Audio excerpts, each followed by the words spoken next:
विदेश में फंसे बेटे को बचाने के लिए महिला फपक फपक कर रो पड़ी। आपको बताते चलें, राजीव राय पर जनता का बढ़ता जा रहा है विश्वास। राजीव राय ने सांत्वना दी और कहा, जल्द छुड़ाऊंगा।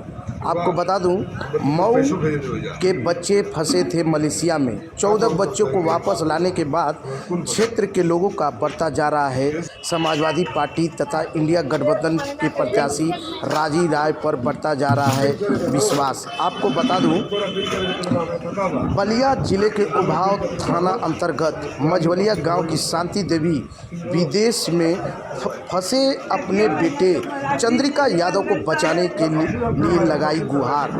उनका कहना था कि उनका बेटा चंद्रिका 45 वर्ष का है, जो गाड़ी चलाकर कमाने के लिए सऊदी अरब गया था। वहां पर जिस मालिक के लिए ड्राइवर की नौकरी कर रहा था, वह मालिक अपने घर का भी काम करवाने के लिए दबाव डालने लगा। विरोध करने पर मार पीटने लगा। वहां की कोर्ट में उस पर छेड़खानी का मुकदमा भी दर्ज करा दिया। इसके चलते उनका परिवार दहशत में हो गया। लोग खाना भी नहीं खा रहे थे। सुबह शांति देवी अपनी बहू बिंदु यादव और 2 नतनियों के साथ सपा प्रत्याशी राजीव राय के घर पर आवास पर जा पहुंची और फपक फपक कर रोने लगी। आइए सुनते हैं महिला रोकर क्या कह रही है।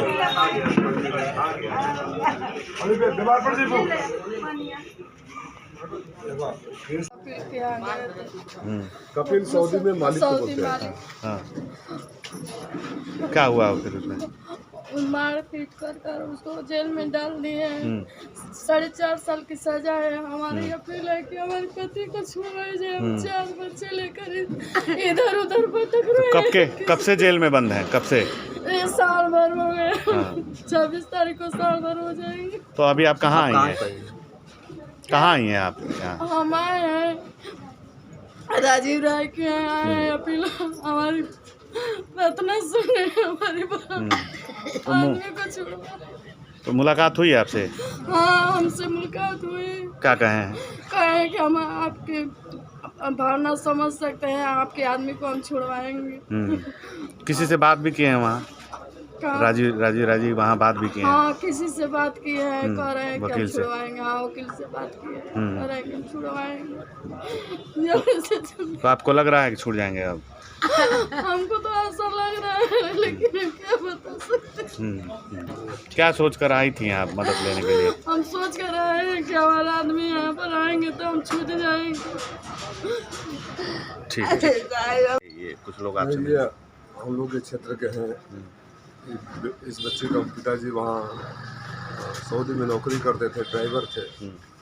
अब किसी केस में वहाँ फंस गए। केस में जेल हो गई। धारा बहुत गंभीर थी, जिसमें आजीवन कारावास या मौत की सजा थी। हम लोगों ने पैरवी किया है।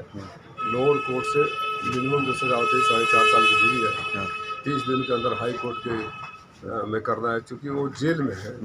तो जैसे मैं बाहर जो बच्चे थे उनको निकाल लाया था, तो लोगों के स्वाभाविक कुछ उम्मीदें हो जाती है कि मैं चाहूँगा तो निकाल लाऊंगा। लेकिन आप समझ सकते हैं, जेल से बाहर निकालना वो भी सऊदी जैसे देश में असंभव है। तो हम कानूनी प्रक्रिया के तहत ही वापस ला सकते हैं। मैंने वहाँ वकील रखा है, हाई एम्बेसी से बात किया है, फॉलो कर रहे हैं। अभी 3-4 दिन पहले फैसला आया था, और उसमें 30 दिन के अंदर हमको अधिकार है अपील करने का। अपील करवाऊंगा, जो मेरे हाथ में है, जैसे मैं हमेशा करता आया हूँ, मदद करूँगा। अपनी दादी के ऊपर बीत रही है, जिसका औलाद दूसरे देश में, वो भी अरब मुल्क में हो, उसके ऊपर क्या बीत रही होगी, आप समझ सकते हैं।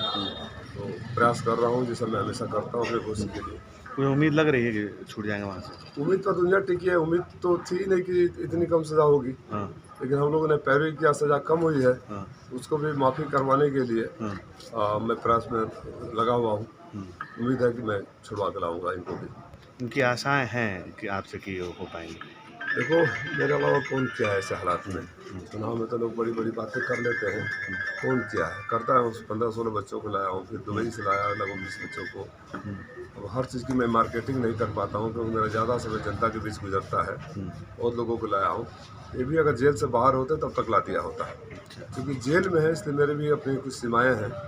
मैं अपने आप को सबसे पावरफुल तो नहीं बता सकता ना, लेकिन वो कानूनी प्रक्रिया के तहत जितनी राहत निचली कोर्ट से मिल सकती थी उतना दिलवाया हूँ।